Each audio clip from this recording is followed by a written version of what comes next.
আজ আমরা পড়ব কন্ট্যুর নিয়ে। সার্ভেয়ারে একটা প্রধান চ্যাপ্টার হচ্ছে কন্ট্যুর। কন্ট্যুরের বিষয়টা কি আমাদের বোঝায়। কন্ট্যুর হচ্ছে contour is an imaginary line on the ground joining the points of same elevation or same RL. অর্থাৎ কি বোঝাচ্ছে, কন্ট্যুর হচ্ছে ইমাজিনারি লাইন, অর্থাৎ কাল্পনিক একটা সরল রেখা বা বক্ররেখা। কোথায় দেখা যায়? বিশেষত উপত্যকা অঞ্চলে বা পাহাড়ি অঞ্চলে।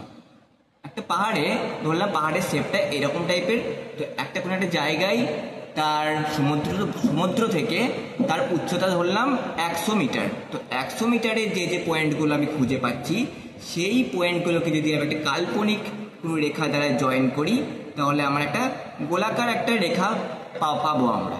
সেই রেখাটাকে আমরা বলছি কন্ট্যুর রেখা বা কন্ট্যুর লাইন।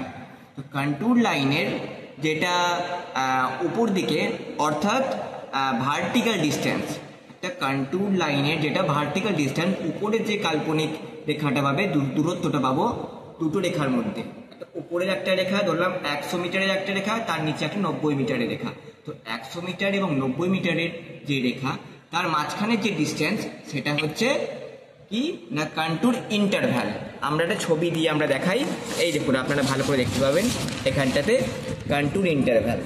এই যে এখানে বিভিন্ন রকম কন্ট্যুর লাইন দেখা যাচ্ছে, 95, 90, 85, 80। তো এই কন্ট্যুর রেখার উপর দিকে এই যে ভার্টিক্যাল যে ডিস্টেন্স আছে, দুটো কন্ট্যুর রেখার মাঝখানে যে ভার্টিক্যাল ডিস্টেন্স, সেটাকে বলা হচ্ছে কন্ট্যুর ইন্টারভ্যাল। এবং কন্ট্যুর রেখার সাইডে, অর্থাৎ লেফট থেকে রাইটের মধ্যে যে হরাইজন্টাল ডিস্টেন্সটা আছে, সেটাকে বলছি হরাইজন্টাল ইকুইভ্যালেন্ট। তাহলে জানা গেল আমাদের কন্ট্যুর কাকে বলে।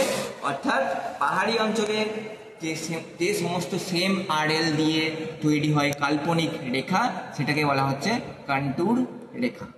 আজকের বিষয় এইটুকুই, কন্ট্যুর।